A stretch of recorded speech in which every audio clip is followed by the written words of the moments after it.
को पवित्र करते हुए जो मन अभी तक संसार में भटक रहा है, भगवान का सुंदर सानिध्य प्राप्त करने के बाद भी जो ना जाने किसकी खोज कर रहा है, ऐसे मन को भगवान के सुंदर नाम में लगाते हुए भगवान के सुंदर कीर्तन में प्रवेश करते हुए, याद रखना कीर्तन की पहली शर्त होती है जिसमें आंखें बंद हो, हाथ और मुख चल रहा हो।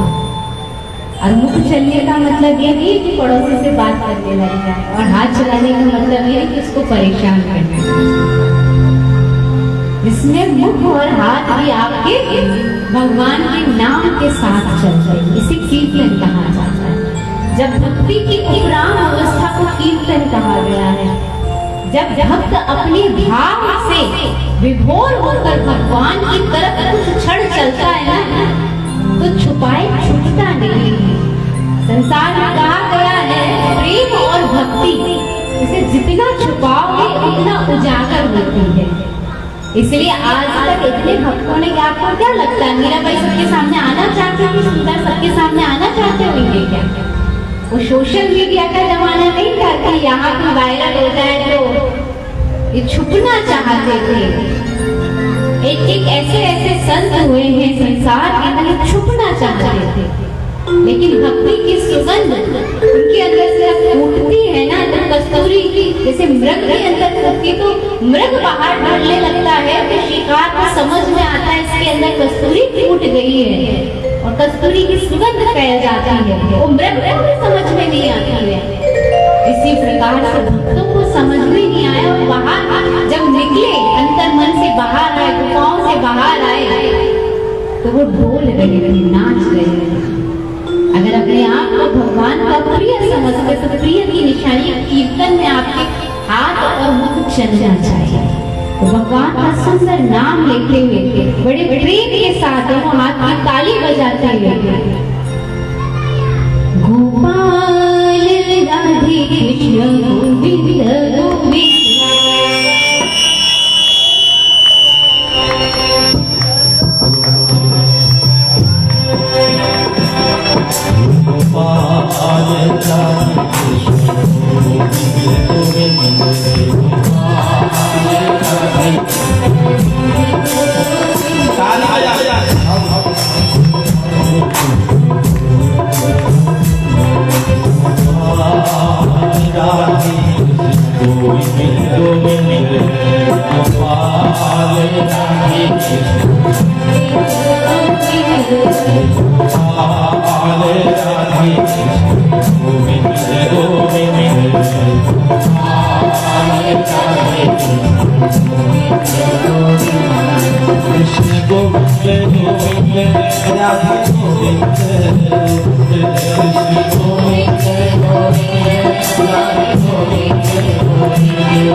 Govind,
अपार करुणा बरसाने वाले,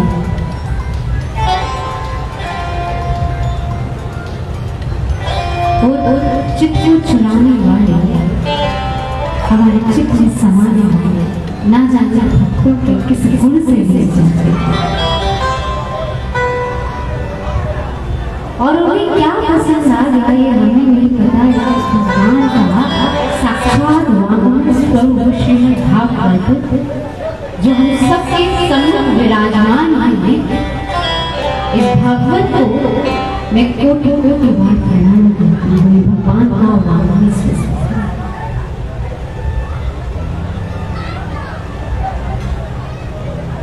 तथा को सफल बना रहे हमारे आचार्य गण तथा को सुंदर रूप से सजाया हमारे गंधर्व जन और स्वयं बटेश्वर बाबा जहाँ विराजमान हैं, जो हम सब वैष्णवों के मार्गदर्शक हैं, मॉनिटर जैसे कि जो मॉनिटर की तरह हमारी इस बागडोर को सुन रहे हैं, भागवत जी को सुन रहे हैं और भागवत जी चला भी रहे हैं। ऐसा सुंदर सा यजमान परिवार और आप सभी भक्तगण, आप सभी वैष्णव जनों को मेरा जय श्री कृष्ण, जय श्री राम। देखो मैया लोगों जब पता आपसे कहा छूट दे दी जाए बात करने की, तो सबसे ज्यादा किसकी आवाज आएगी? हम लोग को भले ही माइक लगा लेकिन आवाज किसकी आएगी? ये किसकी आवाज आएगी? इतनी सारी महिलाएं हैं, अगर इन्होंने बोलना शुरू कर दिया तो किसकी आएगी? आप सबकी आएगी। तो बड़े बड़े के साथ मेरे श्याम का नाम है जय श्री राम, जय श्री कृष्ण। कभी भी मैं आपको आपका नाम लेने के लिए थोड़ी कहती लज्जा आनी चाहिए। आपका नाम लेने के लिए कहिए, एक आपका दामाद का नाम, एक आपके बेटे का नाम है। आप सब मिथिलावासी है ना, जब दामाद को आप गाली दे सकते हो, हमने तो सुना है यार राम रखा में बढ़िया होता ये जाते राम जी को अयोध्या में आ जाए, हमारे यहाँ आए सुनो। तो उनका नाम लेने के लिए आपके हृदय की गलती ऐसे खुली हुई होनी चाहिए, जैसे कभी बच्चे को मेले में ले जाते हैं, ले जाते हैं कि ले जाते हैं, और बच्चे को अपनी पसंद का गुब्बारा दिखाई दे, तो क्या क्या करता है? क्या करता है? क्या एक जगह बैठता है? क्या वो शांत होता है? आप कितने भी कहते हैं मेहमान साथ में चुप बैठे, घर जाके अभी पैसे नहीं कितना कहते हैं, लेकिन उसे क्या लगता है मुझे अभी ही दिलाओ, गुब्बारा ही दिलाओ, और जब तक आप उसे दिला नहीं देते तब तक वो शांत नहीं होता। ऐसे जब कभी हमारे महाप्रभु कहा करते थे कि भगवान के नाम का घोष, जय घोष ऐसे होना चाहिए कि आप जहां बैठे हैं उसके आसपास तक सबको पता चल जाए कि जरूर यहाँ कोई वैष्णव बैठा है, तो बातें नहीं की जाती, इसे जय घोष किया जाता है। जय घोष इसलिए नहीं किया जाता है कि भगवान को सुनाई नहीं, जय घोष दुष्टों के लिए कि रात्रि में दुष्टता नहीं करना, और यहाँ भगवान का वास हो चुका है, इसलिए जय घोष किए जाते हैं, इसलिए पताकाएं लगाई जाती हैं, इसलिए दिए जलाए जाते हैं। इसलिए आप कल से जय घोष होगा ना बढ़िया तरीके से। जब भी जय घोष करो किसी बात की लज्जा छोड़ के, अरे हम भगवान का नाम लें, और जिस नाम से भव सागर को तरा जा सकता है, अगर वो नाम हमारे पास इतना सहज है और जन्म से मिला है। बड़े बड़े गुरुओं को कहते सुना है हमने कि जो चीज सहज मिल जाती है ना, उसका आकर्षण खत्म होता है, आकर्षण खत्म, सहज मिल गई। और भारतवासियों को भगवान का नाम जन्मजात मिलता है, जन्म से ही पैदा होते हैं, गुरु आचार्य गुरु की परंपरा में हम सब पले हुए होते हैं। आज के भारत के अंदर 450 गांव ऐसे राम के नाम पर, 380 गांव ऐसे भगवान कृष्ण के नाम पर, जहाँ नदियां देवियों के नाम पर, जहाँ देश जगह जगह भगवान के नाम का इतना जय जय तो सहज ही जाता, इसलिए इसका आकर्षण करता। लेकिन याद रखना, हमारे श्याम सुंदर का जो कृष्ण नाम है ना, ये कृष्ण नाम है ये कि हमारे चित्त को आकर्षित करता है, इसलिए कृष्ण चित्त को आकर्षित करने वाला है। और आप श्याम सुंदर की कथा में बैठे हो, उस प्रीति सागर की कथा में बैठे हो और आपका चित्त आकर्षित नहीं हो रहा, तो एक बार मन हो गया। इसलिए बोल रही हूँ कि कथा पिलाना और पीना ये भगवान की कृपा होगी। कितना भी कहता रहना कि हम कथा करा रहे हैं, यहाँ से कोई कोई से बड़ा विलास हो, यहाँ से कहे कि हम कथा कर रहे हैं, ये उनकी मर्जी के लिए संभव है। संभव है? नहीं नहीं नहीं, ऐसा नहीं। संसार में एक घनाट पड़े हुए, एक से एक घनाट, जिनकी पता चला ना या क्या कोर्ट कचहरी में लग रही होती है या अस्पतालों में जा रहा है। भगवान के काम सफल आ रहा है, मेरा धन भी आ गया, जीवन भी आ गया, वाणी भी आ गया, आपके कान भी। तो ये आप सब बटीसी महाराज की कृपा है कि वही वैष्णवों के अग्रणी है, वो परम वैष्णव करिए राजा हैं। कौन कौन वृंदावन आया है? वृंदावन में राधा वल्लभ के दर्शन किसने किए? देखो मैं प्रश्न इसलिए चुनी कथा के अंदर कि आप सब कथा में बैठे अपनी कथा सुन रहे हैं, समझ में तो बताओ कौन कौन है राधा वल्लभ के दर्शन किए? एक दो हाथ आगे राधा वल्लभ भैया पीछे क्या है? पीछे कुछ नहीं है। श्याम सुंदर आगे बैठे, पीछे किसी क्यों देख रहे हो? श्याम सुंदर आगे बैठे हैं। तो हमारे राधा वल्लभ जी हैं, ये शिव और मैया पार्वती की सेवी ठाकुर जी, अल ठाकुर जी। जैसे आप सभी लोग अपने घर में राधा करते हैं, शालीग्राम राधा को रखते हैं, लड़की गोपाल को रखते हैं, कुछ श्रीनाथ जी को रखते हैं, कुछ छवि को रखते हैं, राम भगवान को रखते हैं। ऐसे ही भगवान शिव और मैया पार्वती राधा वल्लभ जी की सेवा किया करते हैं। जैसे हम सेवा करते हैं, सेवा किया करते हैं। एक भक्त को किसी ने कह दिया भगवान शिव देखने में भोले भाले हैं, लेकिन सारा जितनी भी निधि भी है, सृष्टि की रचना रची है, जितनी भी मंत्रों की सृष्टियां हैं, जितना भी तंत्र संसार दिखाई देता है, ये सब भगवान शिव की लीला है। इसकी निशानी है कि आज भगवान शिव को ध्याने वाले जब पूरा मेला होता है तब निकलते हैं और सोने के असरसियां फैला निकल के तो कुछ नहीं करते, उनके पास सोने की असरसियां हैं। भगवान शिव ने बहुत सरसों के आराधना है और सरसों के पास सुंदर सुंदर नई नदियां होती हैं, तो उनकी आराधना कर जीवन में जरूर कुछ प्राप्त हो। और जब भगवान शिव की उपासना करता है, भगवान शिव मैया पार्वती को प्रसन्न करता है, तो आप उनसे अपना सबसे कीमती हीरा मांगता है। हम सबसे लिए शायद कोई स्थूल वस्तु हीरा होती है, कोई पत्थर का टुकड़ा हीरा होता है, लेकिन भगवान शिव और मैया पार्वती जी से जब भक्त मांगता है कि आप अपनी संपूर्ण निधि, आपके पास संपूर्ण निधि वो हीरा है वो मुझे प्रदान करें, भगवान शिव रोने लगे, कहने लगते हैं कि कुछ और उस भक्त को विश्वास हो जाता है जरूर कुछ तो एक ऐसी चीज है देना नहीं चाहता, कुछ नहीं है, कोई तो ऐसी चीज आकर्षण आया है जो अप्राप्त उसके प्रति आकर्षण है।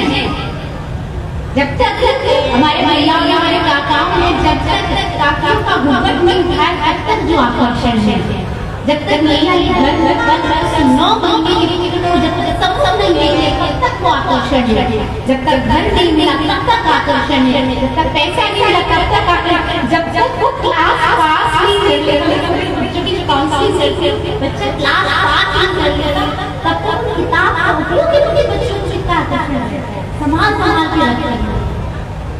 और जब वो सब प्राप्त हो जाता है कहते हैं इसीलिए कि मुसाफिर सफर बहुत खूबसूरत मंजिल सुंदर नहीं, सफर कितना सुंदर है क्योंकि आपके जीवन में प्राप्त करने की पाने की लालसा है, ऐसे आपके भक्त के अंदर लालसा सब कुछ तो है। और जैसे ही भगवान शिव मैया पार्वती बोलते हुए राधा वल्लभ जी को और श्री श्री को प्रदान करते हैं तो जैसे ऐसा हो जाता है ये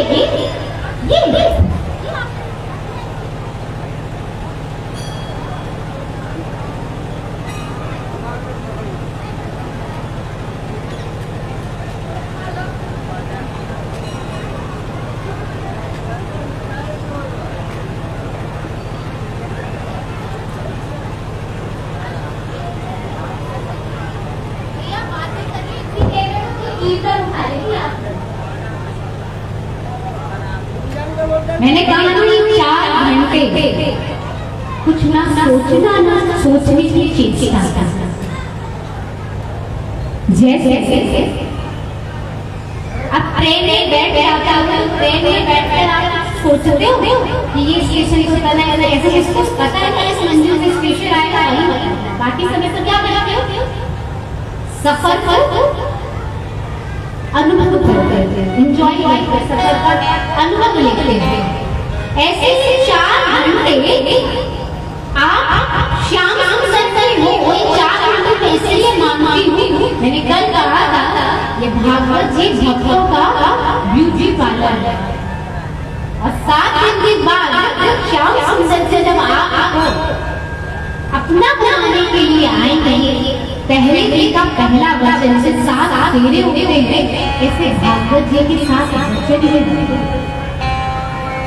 कि हम इतने बन पाए श्याम सुंदर के, अगर इस रिफाइनरी में आपका रिफाइन नहीं हो पाए तो संसार का किसी भी रिफाइनरी में चले जाना आपके जीवन में परिवर्तन नहीं आ सकता।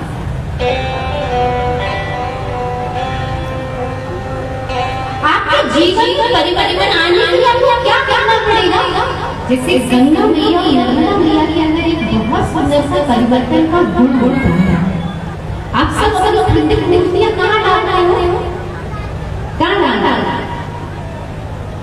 घर में प्रवाहित करते हैं, नर्मदा मैया में कराएंगे, गंगा मैया में कराएंगे, यमुना मैया में कराएंगे, लेकिन माओ का इतना बड़ा गुण है कि खंडित मतलब उस खंडित पत्थर को भी अपने वेग से इतना तराश देते हैं कि बाद में आकर वो हर पत्थर क्या बन जाता है? शंकर बन जाता है। आप इसको साथ उसकी तरह रिफाइनरी की तरह रहना है, अपना दिमाग नहीं चलाना है और दिल थोड़ी कर रखना है, श्याम सुंदर साफ इसके अंदर जो जो भरा हुआ है गंदगी उसे निकालना ही निकालना है। और जब आप बाहर निकलते जाएंगे श्याम सुंदर उसमें बैठे चले जाएंगे तो क्या होगा? जो अभी तक अप्राप्त था, जिसका आकर्षण था, वो आकर्षण होकर आपके हृदय में समा जाएगा, कहीं नहीं जाएगा। और जैसे उस भक्त को वो मिले और उनके आकर्षण में इतना आकर्षित हो गया कि उनकी सेवा के बिना नहीं रह सकता। मैं भागवत से हमेशा कहती हूँ कि श्री राधे बोलिए भागवत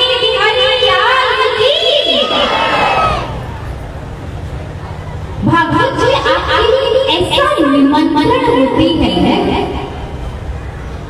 आपके जीवन में ऐसा निमंत्रण होती है कि भगवान की दृष्टि आप पर पड़ रही है।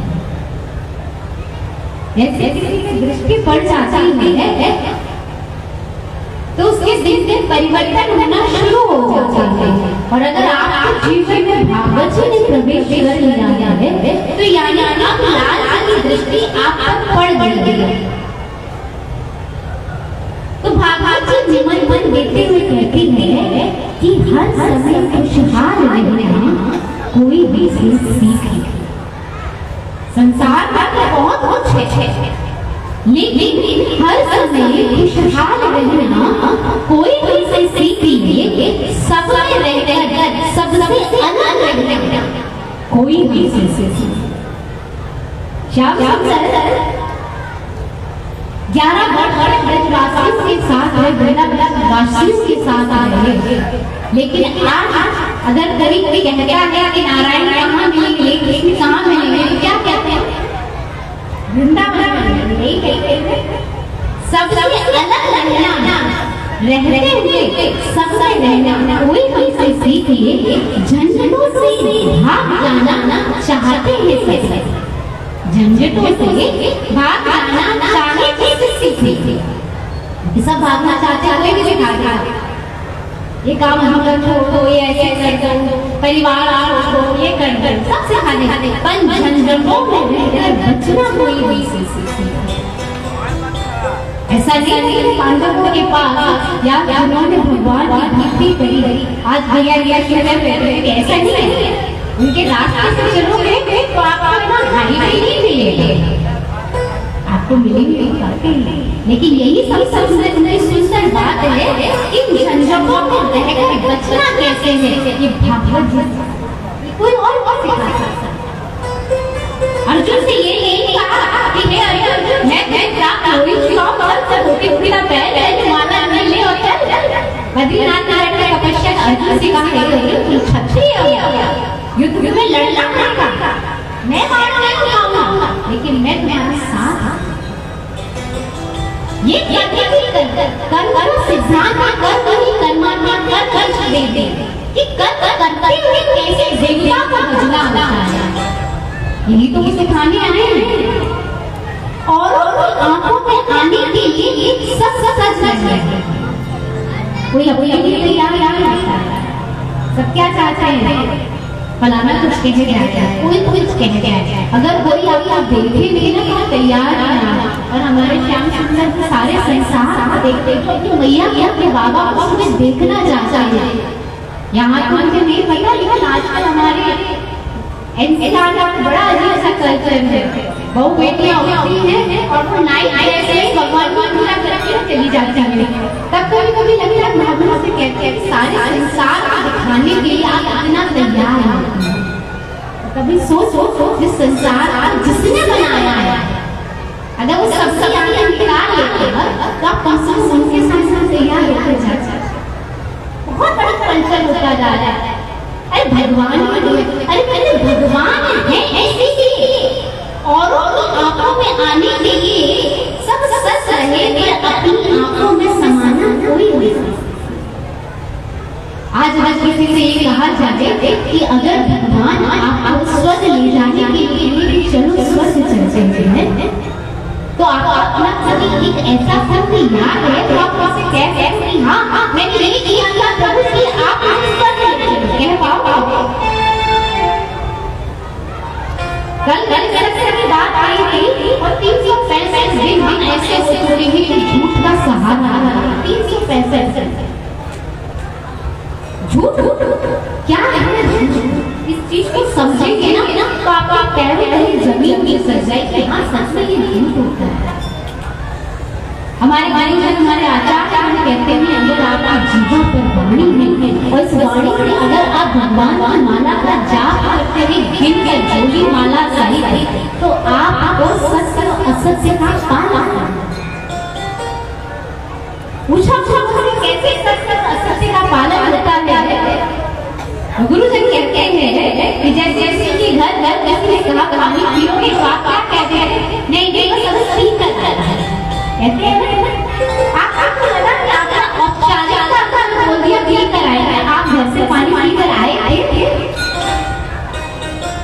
व्यापारी आए थे? नहीं आते हैं। इतना सा भी झूठ बोलता है, असत्य की स्टेज में रखा गया है। और हम कहते हैं भगवान की 4 माला करते ही करते हैं, 20 माला करते ही करते हैं। मैं कहती हूँ आप जो बनाए हैं ईश्वर ने उस कर्म में भगवान का साथ लेकर जी रहे हैं ना, तो एक बार माना कम या ज्यादा कर सकते हैं, लेकिन उस सत्य के साथ रहने से।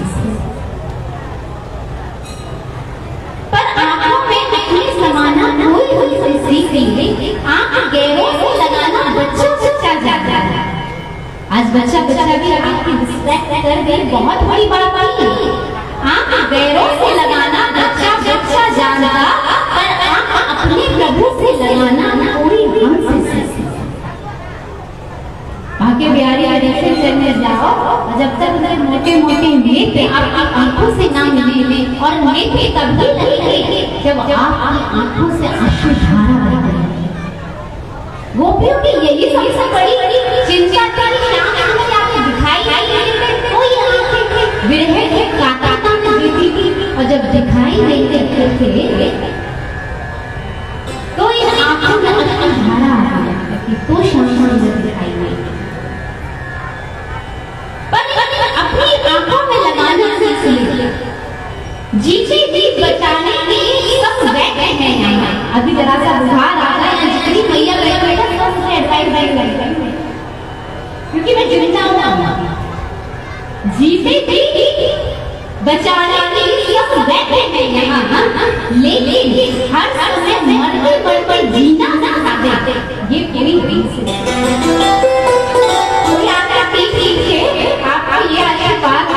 बहुत परेशान करके आज बहुत से आपके बच्चे जाना अपने बच्चों की भिड़े की बात आपका बॉस कैसा रहता है? अरे भैया प्राण से कब जाएगा यही कहते हैं। कोई बहुत अच्छी बात नहीं कहता, सुख में सुखी और दुख में भी रहे सब नर नाना। लेकिन मैं कहती हूँ पर हर समय परमानेंट है ना कोई ये भागवत जी का खुला चैलेंज है कि अगर आप इसकी सानिध्य में बैठोगे, कल्पतरु की छाया में बैठोगे, तो आपको क्या मिलेगा? आनंद नहीं, क्या मिलेगा? परमानंद मिलेगा। जैसे मैंने कहा था कि ईश्वर सत्यात्मक है, वैसे सत्यात्मक के सानिध्य में बैठकर आपको परमानंद मिलने लगता है, सुख नहीं मिलता, क्योंकि सुख का पर्यायवाची है। आप जितना जपोगे, जितना आप कितने भी सोच समझकर जीवन के निर्णय लेंगे, कितने भी सोच समझकर कि मैंने बहुत सोचा था,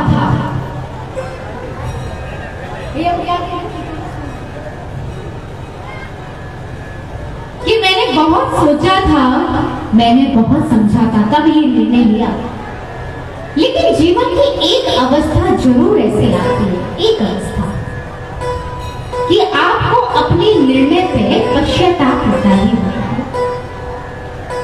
लेकिन भागवत जी ये सिखाती है, जहां आपके लिए गए निर्णय में कोई गलती नहीं है, उस निर्णय को सफल बनाने के लिए नारायण आपके साथ।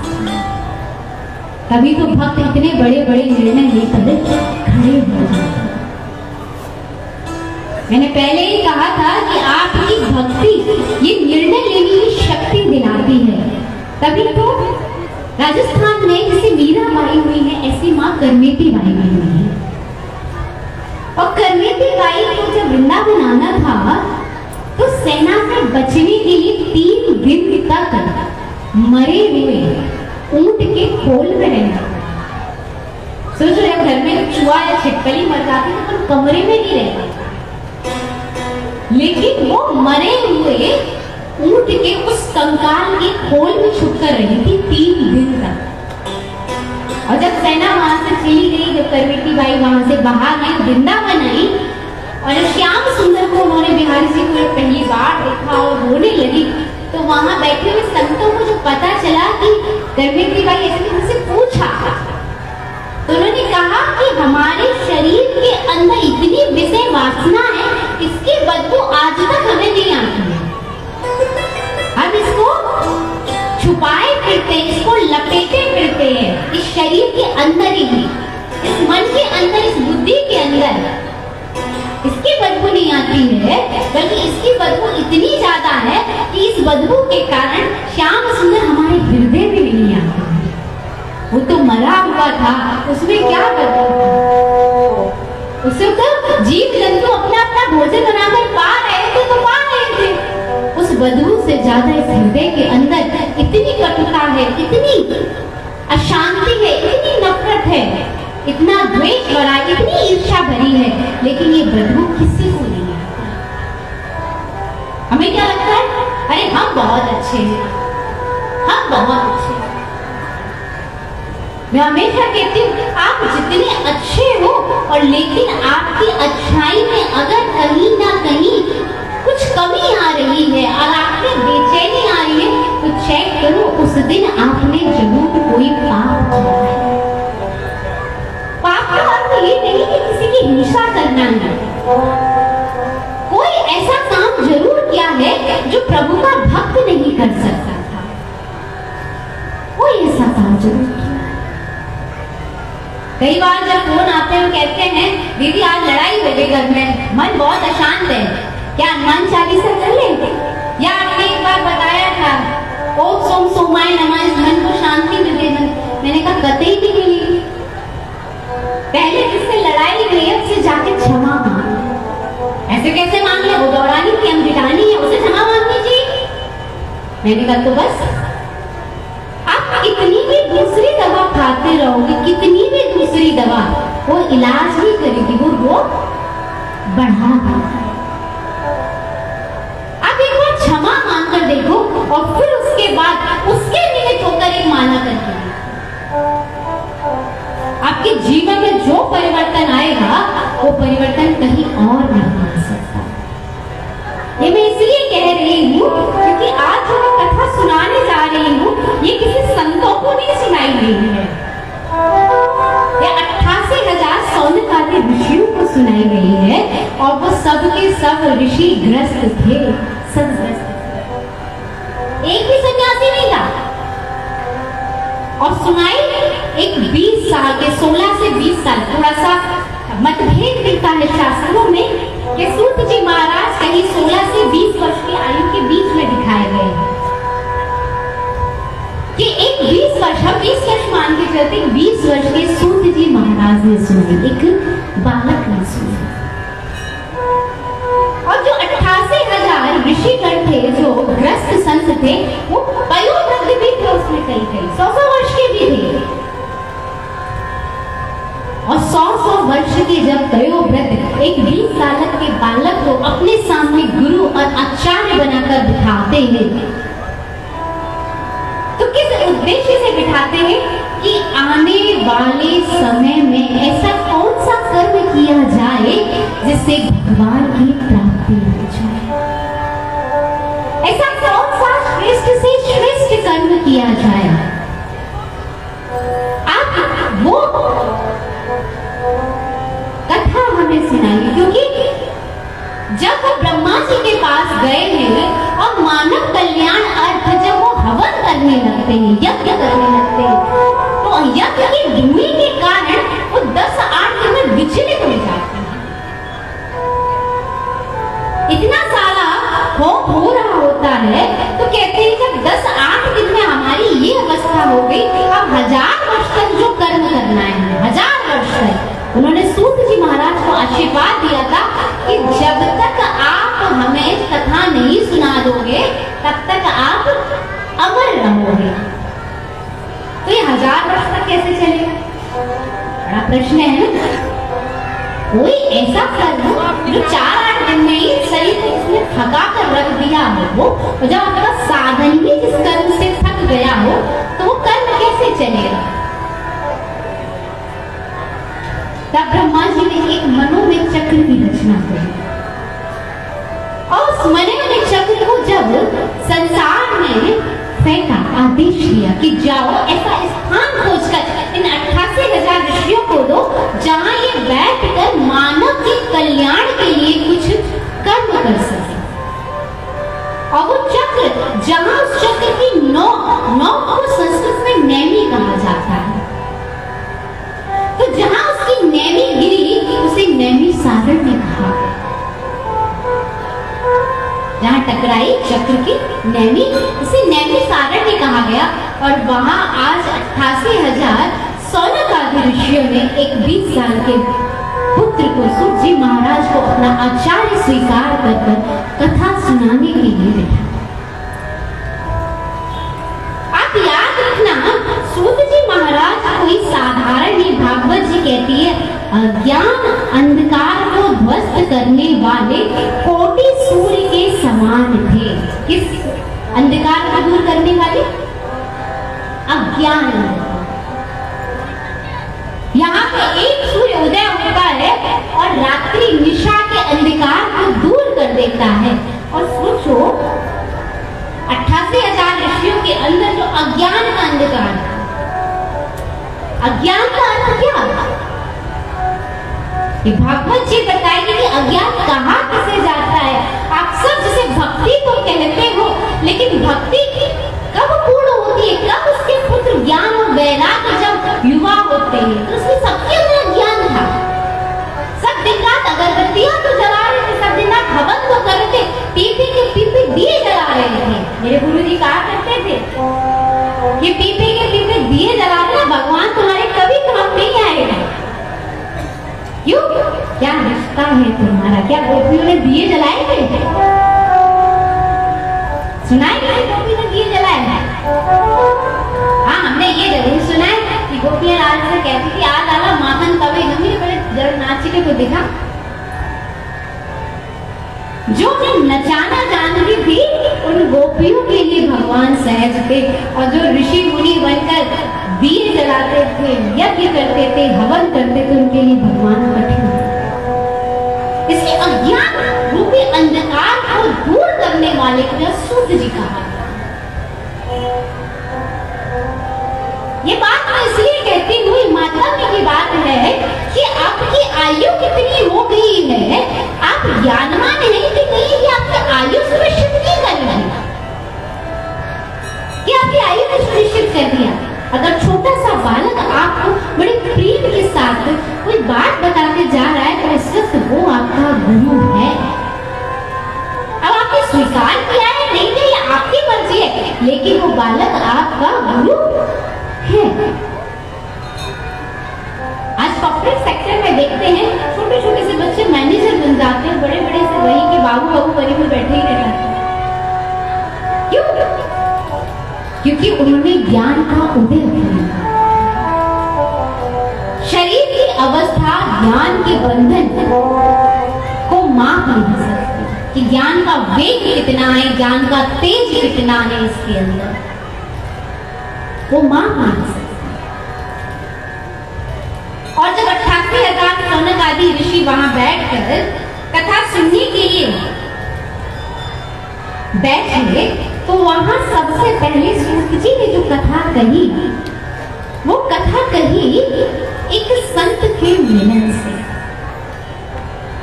मैंने हमेशा कहा है कथाओं में कि जब आपके हृदय में संशय आए तो भगवान जरूर अपने किसी एक संत को जरूर आपके जीवन में भेजेंगे।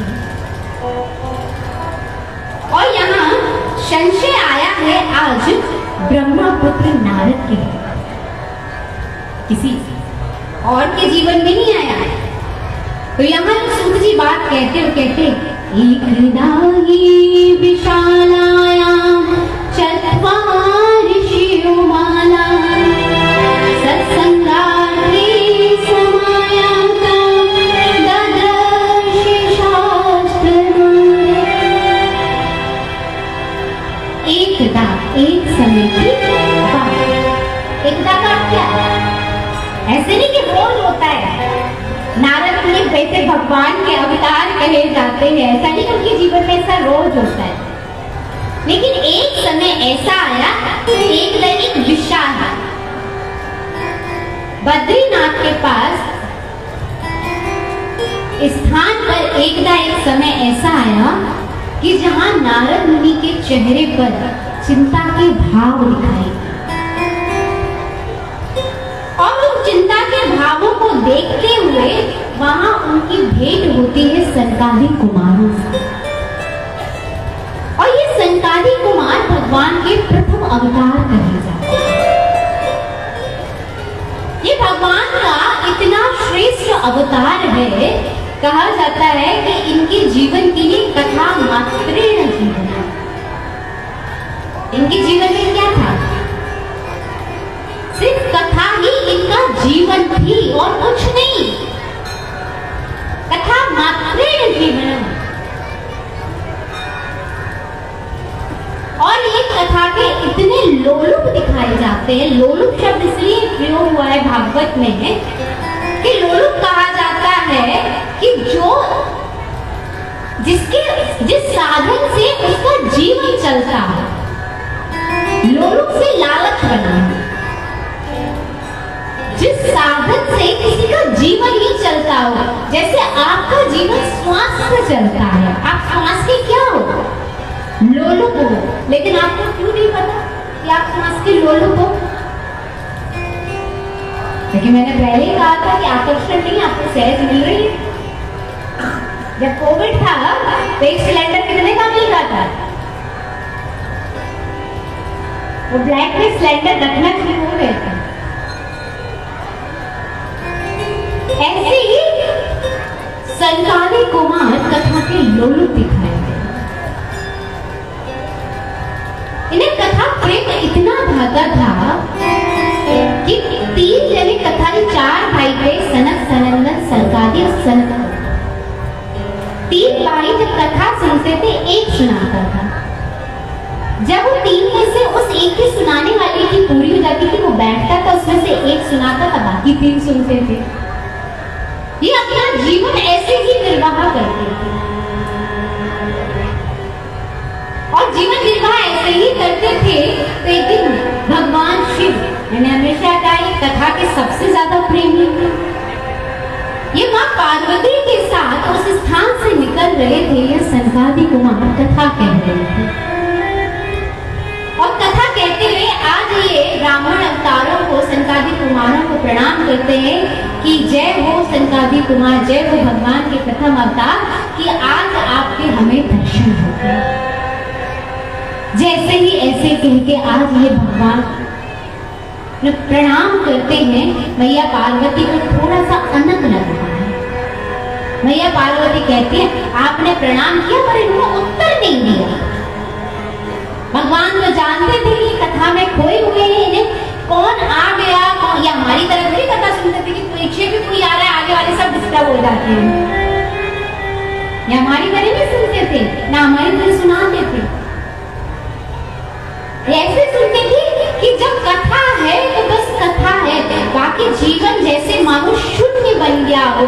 कभी दिखाते हैं कि किसी को, जैसे आज मोबाइल में सिस्टम होता है, किसी को पॉज कर दिया जाता है, ऐसे मानो जीवन शून्य हो गया।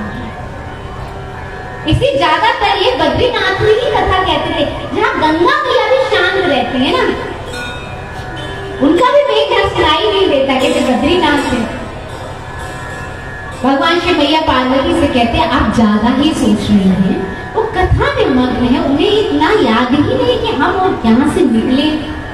वो कहती है ऐसा कैसे सकता है, याद ही नहीं है। आप भगवान शिव हैं, आप तो परम वैष्णव हैं। अगर ये भगवान वैष्णव है, ये भगवान की इतनी कथा सुना रहे, उन्हें प्रेम से सुना रहे, तो जरूर इन्हें पता होना चाहिए ना। पर मैया पार्वती भगवान शिव की बात नहीं सुनती है और आज उन सनकादिक कुमारों को श्राप दे देती है। और श्राप देते ही कहती हैं कि जाओ ये जड़ ऊंट बन जाए। और जैसे ही आप सनकादिक कुमार जैसे ही ऊंट बनते हैं, ऊंट बनते ही मानो खड़े होने लगते हैं, नाचने लगते हैं, गाने लगते हैं। नाचते हुए गाते हुए कहती हैं कि जय हो मैया भवानी की, जय हो जगत जननी की। ये इतना सुंदर, इतना कल्याणकारी आशीर्वाद एक माँ ही दे सकती है और कोई नहीं दे सकता। भगवान शिव कहते थे देखो पड़ गए ना तुम्हारे पीछे, अब हमसे मत कहो। भैया कहती मैंने इन्हें जड़ ऊंट होने का आशीर्वाद दिया है और ये कह रहे हैं कि जय हो भवानी की, जय हो मैया की। ये सब कैसे कह सकते हैं कि इस ग्रंथि को सुलझाने के लिए तो आपको इन्हीं से भक्ति करना है। और आज माँ उन सनकादिक कुमारों से पूछती है कि मैंने तो तुमको ऊंट बना दिया, श्रापित दे दिया। अगर हमें ना संसार में हम कथा में इतनी मग्न हो कि हमें जरा सा कुछ कहे जाए तो दूसरे दिन कथा भी ना सुने, सुनोगे क्या? अरे फलाने ये कहते हैं, ढिकाने ये कहते हैं, हमारी सास ये कहती है, जिठानी ये कहती है, नंद ये कहती है, हम भी जा रहे होते कथा में। सास का छोड़ा घर ही बढ़िया, व्यास जी आए होंगे। लेकिन सोचो सनकादिक कुमार आज मैया पार्वती का धन्यवाद देते हैं और जब मैया पार्वती को धन्यवाद देते हैं तो कहते हैं मैया आप माँ इसलिए हो, आप जगत जननी कल्याणकारी इसलिए हो क्योंकि आपको पता था कि हम चारों के चारों क्या है, बालक है। क्या है? बालक।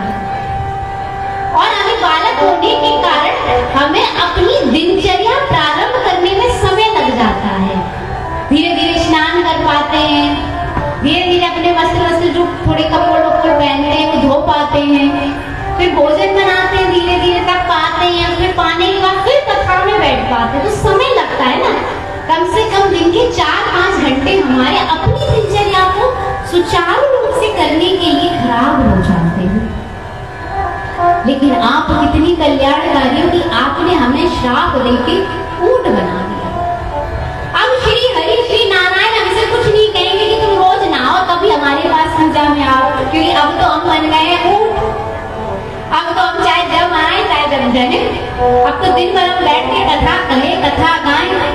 दूसरी बात बनाया ऊंट जो 1 महीने का पानी पहले ही स्टोर कर लेता है, यानी अब उठने की भी चिंता नहीं है कि 4 घंटे बाद प्यास लगेगी, पानी तो पी लें, नहीं तो ये शरीर नहीं रहेगा। ऐसी चिंता भी खत्म कर दी भैया। अब कपड़े धुलने धुलाने की तो छोड़ो, नहाने धोने का भी अब तो झंझट खत्म। तो आप इतनी कल्याणकारी हैं कि जो दिन के हमारे 3-4 घंटे खराब होते थे वो भी खराब होना बंद हो गए। अब तो हम भगवान की सेवा में सदैव लगे रहे। ये होते हैं परम वैष्णव, जिन्हें कथा से इतना प्रेम होता है, जो दिए गए आशीर्वाद को, दिए गए श्राप को भी आशीर्वाद समझकर ग्रहण करके उसमें भी कल्याण दृष्टि रख लेते। वो होते हैं सनकादिक कुमार, भगवान के पहले अवतार, भगवान के अपने अवतार और ब्रह्मा जी के पुत्र। हम सब क्या कहलाते हैं कि भैया ब्रह्मा जी की सृष्टि के हैं। क्या आप सब ब्रह्मा जी की सृष्टि के हो? सोचो एक बार, क्या ब्रह्मा जी के पुत्र कहलाने लायक हो? अभी तो कहा हुआ हमारे हृदय में जाता है और जहाँ थोड़ी बहुत भगवान को बिठाने की जगह है वहाँ एक कठान और रख देते हैं, एक पोटली और। अब तो इसने ऐसा कहा जब तक ऐसा नहीं हो जाएगा तब तक हम कथा में ही नहीं जाएंगे, यही हो जाता है। बस सनकादिक कुमार ऐसा और इसीलिए जब वो आज ब्रह्मा पुत्र नारद के मुख पे चिंता देखते तो कहते हैं हे नारद, आप ब्रह्मा पुत्र होकर आपके मुख पर ये चिंता की लकीरें कैसी दिखाई दे रही है? आपके मुख पर ये चिंता की लकीरें नहीं होनी चाहिए। अगर हम सब ब्रह्मा जी की सृष्टि में आते हैं तो हमारे चेहरे पर ये चिंता की लकीरें नहीं होनी चाहिए। आप सबको ये जानकर आश्चर्य होगा कि धरा धाम तो चारों धाम हैं और चारों धाम की सेवा पद्धति शंकराचार्य द्वारा निर्धारित की गई है, लेकिन सिर्फ एक जगन्नाथपुरी का धाम है जिसकी सेवा पद्धति ब्रह्मा जी द्वारा निर्धारित की गई। बताओ कौन की? आपको पता है, आप अगर बद्रीनाथ जाते हो तो बद्रीनाथ ये सत्युग का धाम कहा गया। 4 धाम में से जहाँ बद्रीनाथ इस सत्युग का धाम है, रामेश्वरम त्रेता का धाम है, द्वारिका द्वापर का धाम है, लेकिन कलयुग का जगन्नाथपुरी धाम है, और जिसकी सेवा पद्धति आज भी ब्रह्मा जी द्वारा नियमित है। पता है क्यों है? नहीं मालूम होगा ना? क्योंकि ब्रह्मा जी ने जब वहां की सेवा पद्धति निर्धारित की है, तो चाहते थे कि कोई तो एक वैष्णव ऐसा आए जिसको देखकर लाल जी अपनी यज्ञ वेदी से कूद जाए और गले लगा ले। आज क्योंकि सारे जगन्नाथपुरी में कैसे हाथ दिखाए जाते हैं भगवान के? ऐसे दिखाए जाते हैं ना? ऐसे नहीं दिखाए, ऐसे। आप किसी छोटे बच्चे को कभी गोदी में उठाने के लिए करना, कैसे करता है हाथ? ऐसे करता। यानी आज भी ब्रह्मा जी इस एक भक्त का इंतजार कर रहे हैं कि यज्ञ वेदी से भगवान स्वयं उतरे और उस ऐसे भक्त को गले लगाने के लिए कि मैं कल से तुम्हारा इंतजार कर रहा हूं। इसलिए जगन्नाथपुरी धाम का, उसे कलयुग का धाम कहा गया। आप कहीं जाओ धाम से, कहीं जा पाए नहीं जा पाए अपने जीवन में, लेकिन जीते जी अगर मनुष्य तन मिला है तो एक बार जगन्नाथपुरी अवश्य जाए। जगन्नाथपुरी में ही सिर्फ भगवान जी आपको बाहें पसारे मिलेंगे कि आ जाओ मेरे लाडले, मैं कब से इंतजार कर रहा था, कभी तो आ जाओ। इसलिए जगन्नाथपुरी के जो विग्रह है वो भले दारू का विग्रह है, लेकिन जीवंत विग्रह है, और उस विग्रह की सबसे सुंदर दो विशेषताएं लगती हैं। जब मैं मिलती हूँ गुरु से पूछती हूँ कितने सुंदर है जगन्नाथ जी गोल मटोल से, कि एक तो वहाँ व्रत के नियम नहीं है। जहाँ जगन्नाथ जी पुरी में एकादशी में जहाँ उल्टी कही हो कि भगवान जो दिखाना चाहते हैं, तुम व्रत करके भी मुझे नहीं पा सकते। सिर्फ कैसे पा सकते हो? प्रेम के वश होए में जाए, सिर्फ प्रेम से मैं प्रकट होता हूँ तुम्हारे लिए। तुमने व्रत नियम जप तक कर लिए, वहां किसी चीज की पूजा नहीं है, ऐसी कोई पूजा नहीं है। सिर्फ किसकी पूजा है? भगवान को 7 बार भोग लगता है। जहाँ खा खाकर भगवान जी मिल रहे हो, ऐसे धाम में जाओगे कि नहीं जाओगे? दूसरी, भगवान जगन्नाथ जी का सबसे सुंदर विग्रह इसलिए लगता है कि उनकी पलक नहीं है। पलक है क्या? कभी आ गया, अगर जगन्नाथ जी नहीं जा पाओ, सबके पास मोबाइल है ना कि नहीं है? और जितना कुछ देखते हो, यहाँ पे कथा भी सुन के या फिर जिन जिन नारायण का नाम लेते हैं, कम से कम एक बार उन्हें देख ही लिया करो कि ये कैसे, इनके दर्शन कैसे। तो ये पलक नहीं है, इसीलिए नहीं है पलक कि वो धोखे से भी पलक झपकाते वक्त ये देखना ना भूल जाए कि मेरा वो भक्त आ गया जिसका मैं इंतजार कर रहा हूं। वो अपने भक्तों के अपलक हो गए हैं कि पलक मुझे झपकाने ही नहीं है, बस कोई भक्त ऐसा तो आ जाए। और भगवान की कान भी नहीं है, पलक नहीं है, और सबसे सुंदर विग्रह कान नहीं है। तो हमारे गुरु जी समझते गुरु जी कान नहीं है, गुरु जी ने बहुत कहा, लेकिन हमने गुरु जी को, हमें लगता है गुरु जी बगल में सुभद्रा भी रहती है ना, बलदाऊ भी रहते हैं। तो कोई लाल जी को हमारे को चिढ़ा नहीं दे कि कैसा तेरा भगत थे, क्या लेकर आया है, तो उन्हें कान ही नहीं रखे अपने कि कोई कुछ कहेगा तो मुझे सुनाई नहीं देगा, जब सुनाई नहीं तो मेरा भगत मुझे दिखाई नहीं। भगवान को अपने भक्त के दर्शन करने की जहाँ लालसा बिल्कुल पूर्ण है, वो है जगन्नाथपुरी।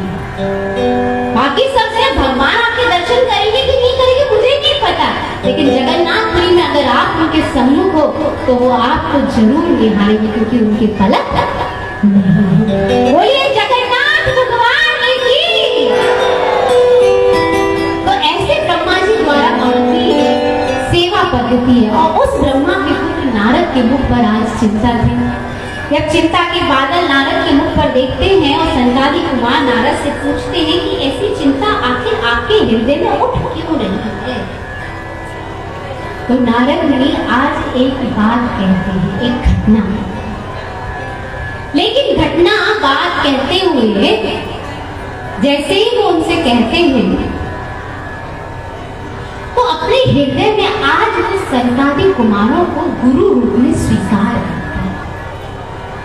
एक बात जरूर याद रखना कि जीवन में आपके भाग्य में क्या लिखा है ये मैं नहीं जानती कि आपके भाग्य में क्या लिखा है, लेकिन एक बात याद रखना, गुरु वही जीवन में होता है जो आपके भाग्य को बदल दे। इसलिए माँ पार्वती के जीवन में भी जब गुरु रूप में नारद मुनि आए हैं तो मैना से कहते हैं कि हे मैना, अगर तेरी पुत्री अपने भाग्य को बदलना चाहती है, बहुत सुंदर कहा है तुलसी बाबा बहुत सुंदर लिखते हैं कि जो तब करे कुमार तुम्हारी भाभी में सकी भगवान।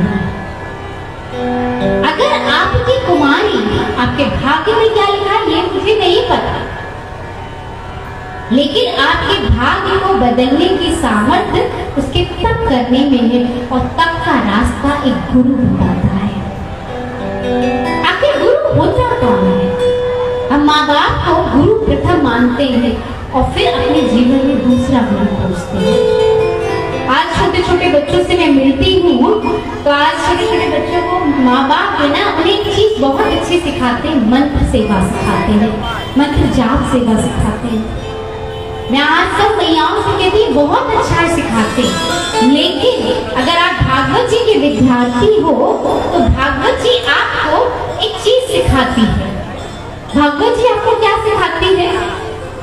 भागवत जी सिखाती है कि पहले भगवान की सेवा करने से पहले आप पहले माता पिता की सेवा करना सीखो। क्योंकि अगर आपके हृदय में माता पिता गुरु के प्रति आदर भाव आ गया तो आप भगवान के प्रति कभी भी निरादर भाव में नहीं जा पाओगे, चाहे परिस्थिति कितनी भी विकराल हो। आप कंस का जीवन देख लो, रावण का जीवन देख लो, इन्होंने अपने माँ बाप को जेल में डाला सबसे पहले। ऐसा बात नहीं कि माँ बाप, क्यों? क्योंकि इन्होंने माँ बाप का ही आदर करना नहीं सीखा।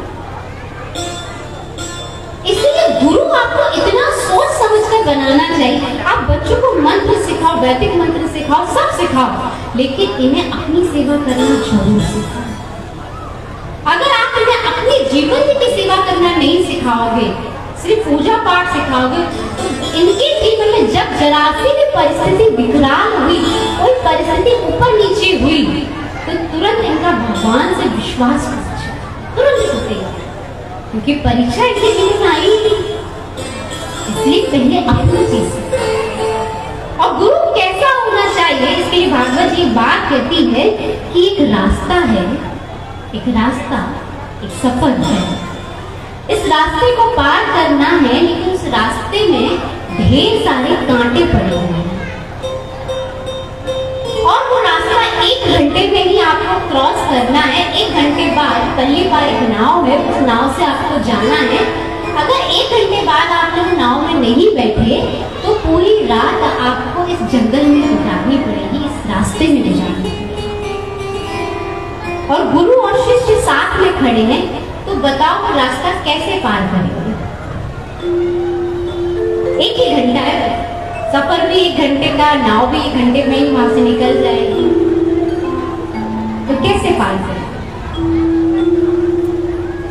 भागवत जी कहती है अगर आपका श्रेष्ठ गुरु होगा जो आपके वित्त को नहीं हरता होगा, आपके कष्टों को हरता होगा, तो अपने शिष्य को अपने कंधे पे बिठा लेगा और उस कांटे भरे रास्ते पे खुद चलना शुरू कर देगा।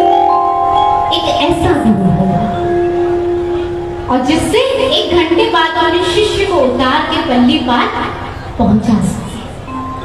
अगर आपके जीवन में ऐसा गुरु नहीं है तो मैं कहती हूँ आप भागवत की सानिध्य में रहना, किसी व्यक्ति विशेष के पीछे कभी मत भागो, क्योंकि गुरु आपके जीवन जैसे माँ बाप आप नहीं चुनते हो, भगवान आपको कर्मों से देते, ऐसे गुरु आपके जीवन में स्वयं आएंगे। विवेकानंद को ढूंढते हुए रामकृष्ण परमहंस जी आए थे। विवेकानंद रामकृष्ण परमहंस के पास गए नहीं थे, आपके गुरु आपके पास तक आएंगे। उसी गुरु भाव में रहते हुए अपने गुरुओं को सभी लोग प्रणाम करते हुए हम गुरुओं का आशीर्वाद लेते हुए चलते हैं एक छोटे से भजन के साथ।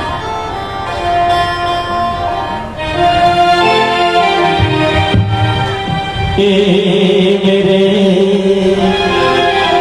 गुरुदेव करुणा सिंधु करुणा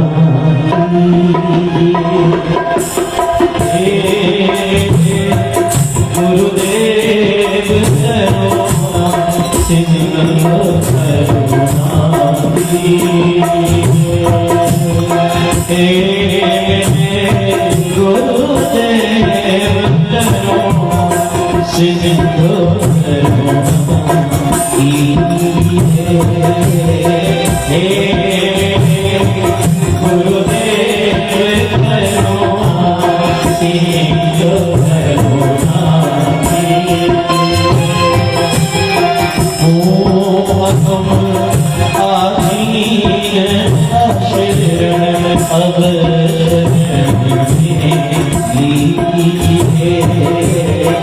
ओम आधीन अब लीजिए बड़े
प्रेम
के साथ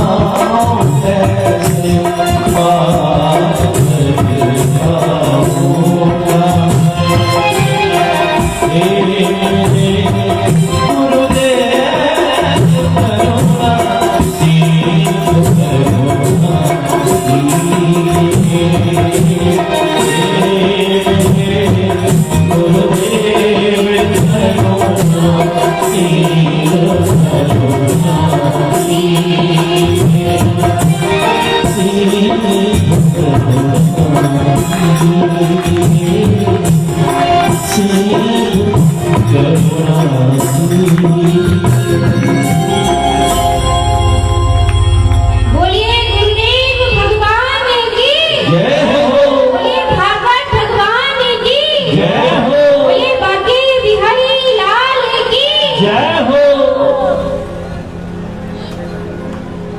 क्योंकि रास्ता कितना भी कठिन हो अगर गुरु साथ होता है ना तो आपका मंजिल आपका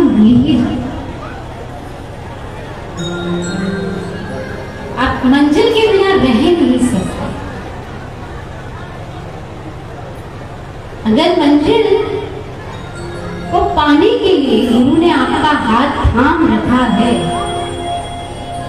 तो गुरु के प्राण चले जाएं, लेकिन गुरु अपने भक्त को इस भवसागर से पार निकालता नहीं। ऐसे गुरु की शरण में जाना चाहिए, ऐसे संतों की शरण लेनी चाहिए। इसलिए भगवान संतों का, ब्राह्मणों का, गुरुजनों का बहुत आदर करते हैं।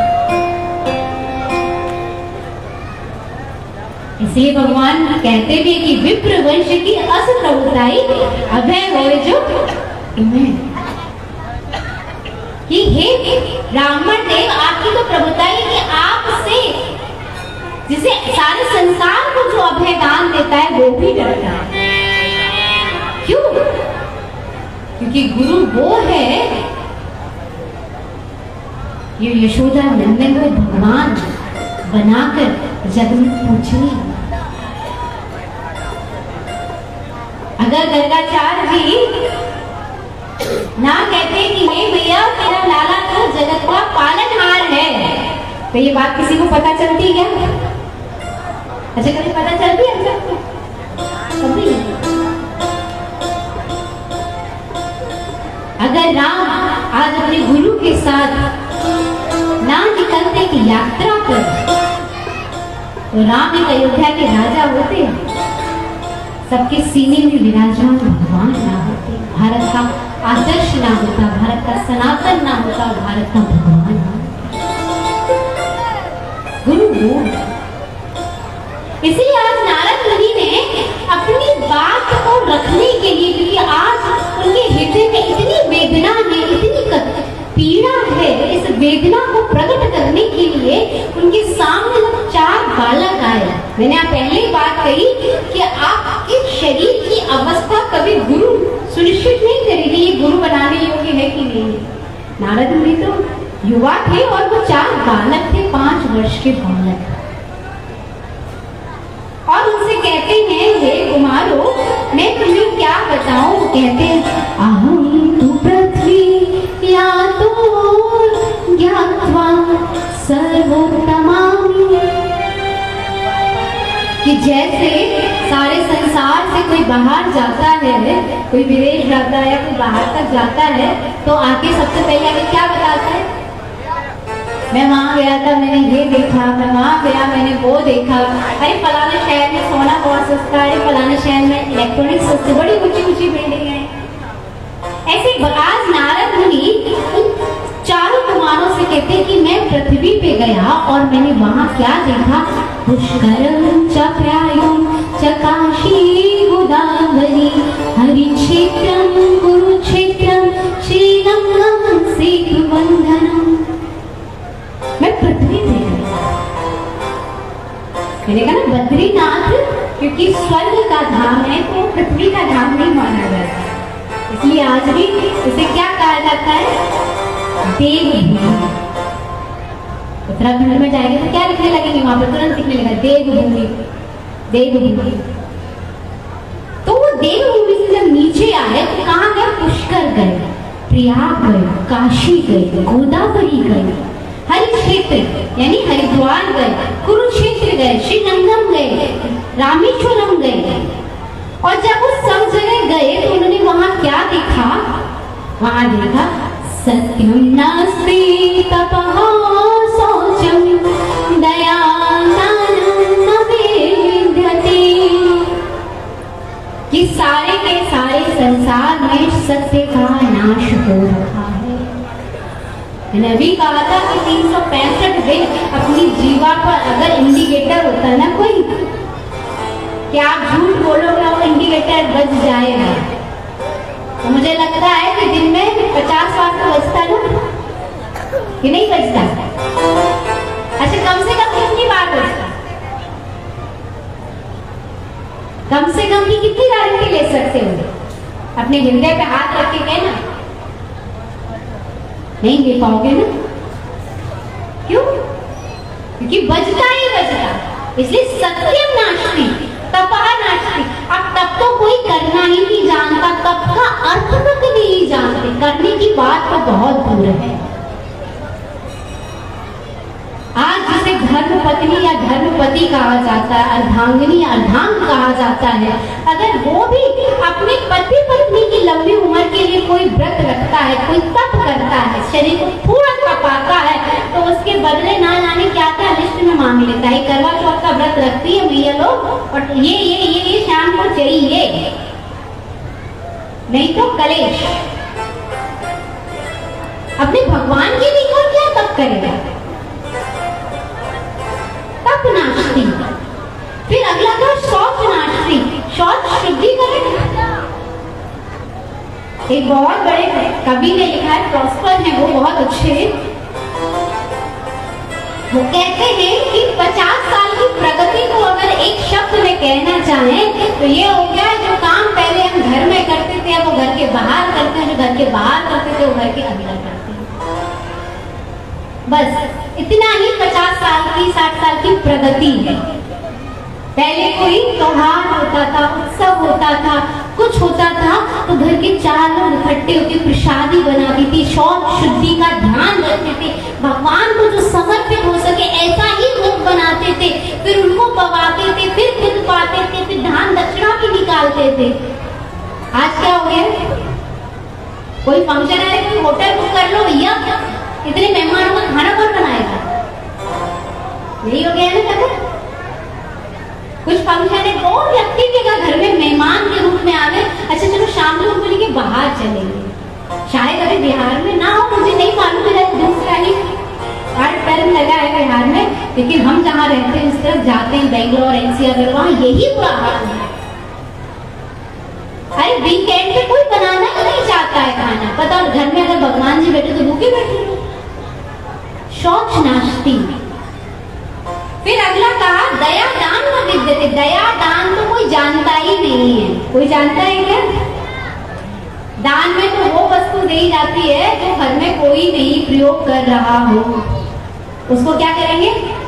भगवान के मंदिर में छोड़ा हो, चाहे वो कोई सिक्का हो, चाहे कोई वस्तु हो, कुछ भी हो, भगवान के मंदिर में छोड़ा।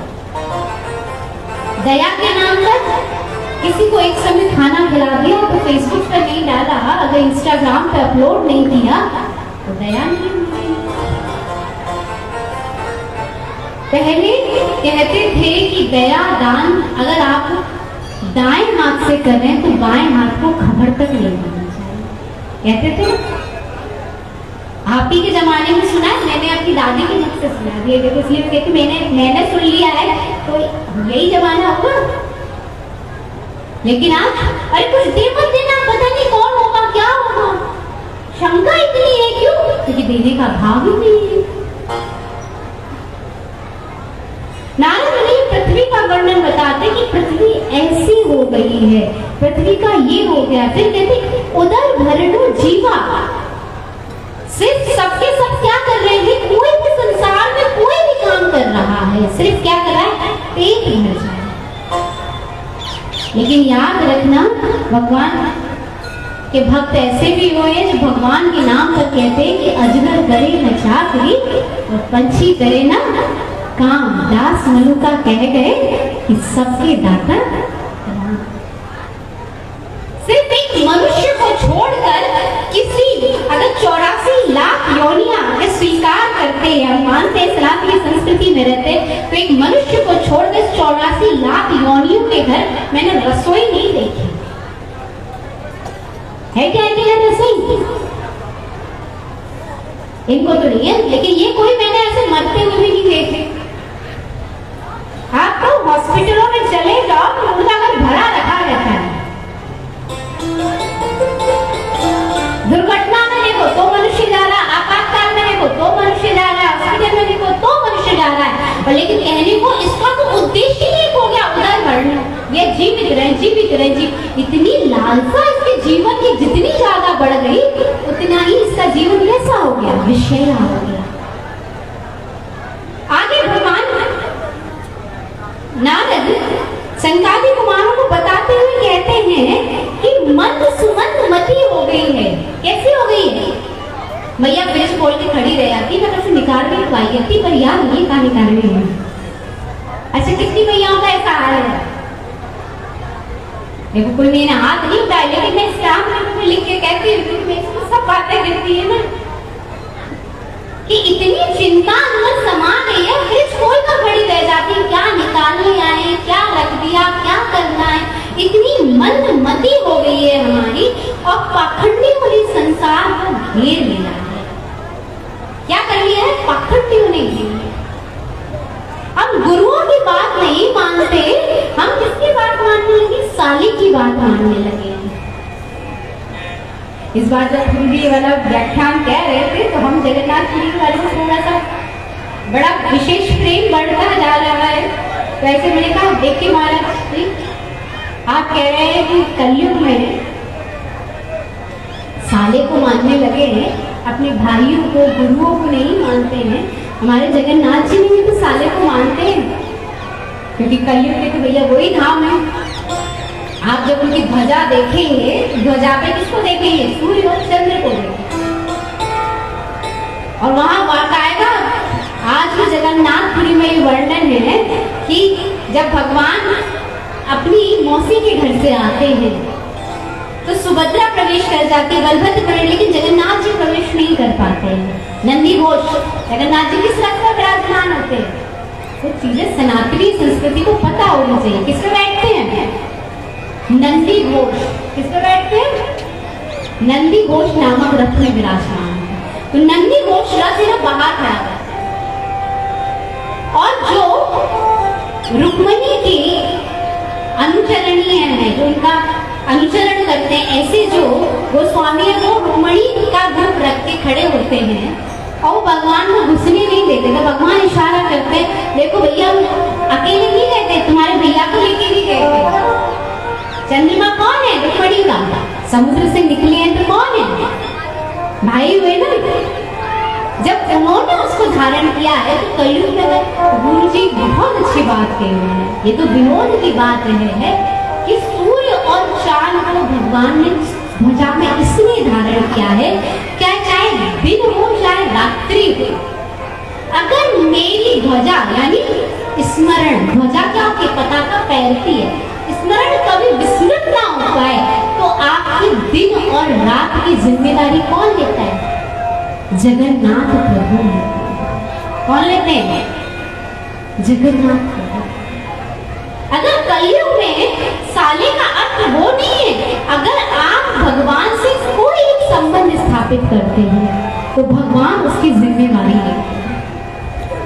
अब मैं कलयुग की और क्या क्या बात कहूँ। भगवान नारद सनकादिक कुमारों से बहुत कुछ सुनाते हैं, लेकिन इतने में सुनाते सुनाते कहते हैं एक और आश्चर्य देखा मैंने। तो कहते क्या आश्चर्य देखा? तो कहते मैंने एक आश्चर्य देखा, एक तरुणी देखी मैंने वहां पे। कौन देखी? एक तरुणी देखी जिसकी गोद में 2 वृद्ध लेटे हुए थे, और जो वो तरुणी लेटी हुई थी, बैठी हुई थी, जिसकी गोद में 2 वृद्ध लेटे हुए थे, और बहुत सारी युवतियां आज उन पर पंखा झुला रही थी, पंखा झेल रही थी, हवा कर रही थी।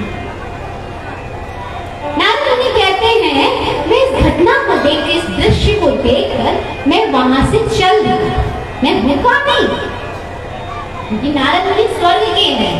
वो कलयुग के नहीं, एक्सीडेंट होता है, देखने वाले ज्यादा खड़े होते, बचाने वाले कम खड़े होते हैं। वो वहां से चल दिए। उन्होंने कहा ठीक है, भगवान की कोई लीला होगी, कोई घटना होगी, रुके नहीं। लेकिन तभी एक आवाज आती है, भौ साधु क्षण क्षण, हे साधु जरा रुकिए, आप साधु हैं। साधु अर्थात जो सारे संसार को ज्ञान देने की क्षमता रखते हैं, सारे संसार का जो कलेश का हरण कर सकते हैं, सारे संसार का जो अज्ञान हरण कर सकते हैं, वो है साधु। तो आपको रुकना पड़ेगा, आप ऐसी किसी परिस्थिति को देखकर जा नहीं सकते। और जैसे ही वो रुकते हैं तो वो युवती अपना तुरंत परिचय देती है, और परिचय देती हुई कहती है, यहाँ जो युवती है उसको सूत जी महाराज ने बहुत सुंदर शब्द दिया, बालो। बालो गाछ लिखा है, जब भागवत जी का अध्ययन करते होंगे तो बालो गाछ। सोचो बाला मतलब, बाला मतलब जो अभी अभी 18 साल में जिसने प्रवेश किया, 19 की भी हुई नहीं है और 18 भी जिसका खत्म नहीं हुआ है, चल रहा है, उसको संस्कृत में बाला कहा जाता है। यानी भक्ति कितनी युवा दिखाई है। अब भागवत जी को अगर रास्ते पर भागवत जी को समझने का प्रयास करें, धारण करने का प्रयास कर रहे हैं, तो आप सबकी भक्ति इतनी युवा होनी चाहिए। 18 वर्ष की बाला और वो कहती अहम भक्ति ख्याता ज्ञान वैराग्य नामो काली वो बड़े प्रेम से कहती है कि हे महाराज, हे स्वामी, मैं तो भक्ति हूँ, मेरा नाम क्या है? भक्ति है, लेकिन ये ज्ञान और वैराग्य दोनों मेरे तनियों कहा है। क्या है? तनियों, मेरे अंदर से पैदा हुए। तनियों मतलब आत्मज जैसे होते ना, वैसे तनियों मुझ में से प्रदान किए गए, मुझसे प्राप्त हुए। मेरे दो पुत्र हैं, ज्ञान और वैराग्य, ये मेरे पुत्र हैं। लेकिन काल योगेन जर्जरो, काल यानी समय की ये विघ्ना देखो, समय की ये बड़ी बाध्यता देखो, ये जर्जरता देखो कि इन्होंने इन्हें जर्जर कर दिया, समय ने इन्हें जर्जर कर दिया। नारद मुनि कहते हैं, हे सनकादि कुमार, मैं तुम्हें क्या बताऊं, जब मैंने भक्ति महारानी की ये बात देखी, क्योंकि वो बाला थी, कैसी थी? बाला थी, और उसके पुत्र जर्जर अवस्था तक के वृद्ध थे, ऐसे वैसे वृद्ध नहीं, मतलब बिल्कुल जर्जर, जिनको खड़ा नहीं हुआ जा सके, जिनके नेत्र नहीं खुल रहे, जो पूरे के पूरे वृद्ध हो रखे थे, पूरे के पूरे वृद्ध हो रखे थे। और वो कहती है कि मैं इतनी वृद्ध तो हूँ, लेकिन मैं ऐसी कभी थी नहीं, मैं भी वृद्ध। और वो अपना परिचय देते हुए कहती है कि मेरा जो जन्म होता है वो दक्षिण में होता है। मेरा जन्म कहाँ होता है? दक्षिण में। और गुजरात में भी थोड़ी पली बड़ी होती है, बहुत नहीं बड़ी, थोड़ी बहुत पली बड़ी होती है। जब नरसिंह मेहता ने ये बाली भागवत जी सुनी, तो कभी भक्तमाल चरित्र सुनेंगे ना, तो नरसिंह मेहता को बड़ा क्रोध आ गया कि भक्ति महारानी हमसे कह रही है तुम्हारे यहाँ पे तो पली बड़ी है। इसलिए नरसिंह मेहता ने जब ये बात भक्ति महारानी की सुनी, तो उन्होंने अपने जीवन का एक ही उद्देश्य बना लिया कि अगर अब कभी गुजरात की बात आएगी, तो गुजरात में बड़े बड़े भक्तों की बात आएगी, कभी ये नहीं आएगा कि भक्ति सिर्फ वहाँ खेली कूदी पली बनी। क्या बात आएगी कि भक्ति वहाँ पल्लवित हुई, युवा। इसलिए वहाँ नरसिंह मेहता जैसे संत थे। अगर कभी आपके क्षेत्र के लिए कोई बात कही जाए कि यहाँ भगवान का ऐसा है या भगवान का वैसा है या भगवान की पूजा पाठ नहीं करते, ध्यान नहीं करते, तो मैं कहती भागवत सुनने के बाद आपके हृदय में ऐसा तीर सा लग जाना चाहिए कि हमारे क्षेत्र में की बातें हो रही है, बल्कि यहाँ भगवान को भगवान के समान राजा बना करते। हम मिथिलावासी हैं, हम भगवान का पूजन भी जानते हैं, उनके साथ संबंध करना भी जानते हैं, उनके साथ अधिकार जमाना भी जानते हैं, इस अधिकार से गाली देना जानते हैं। ये नहीं कि संबंध बना लिया जब गाली दे देनी, बाकी हमें कुछ नहीं पता भगवान क्या करते हैं। क्योंकि जब मुझे ऐसा सुनने में आया तो मुझे लगा ऐसा नहीं हो सकता, ये भगवान के ससुराल है भैया। और भगवान को जिन्होंने अपनी बेटी दी हो,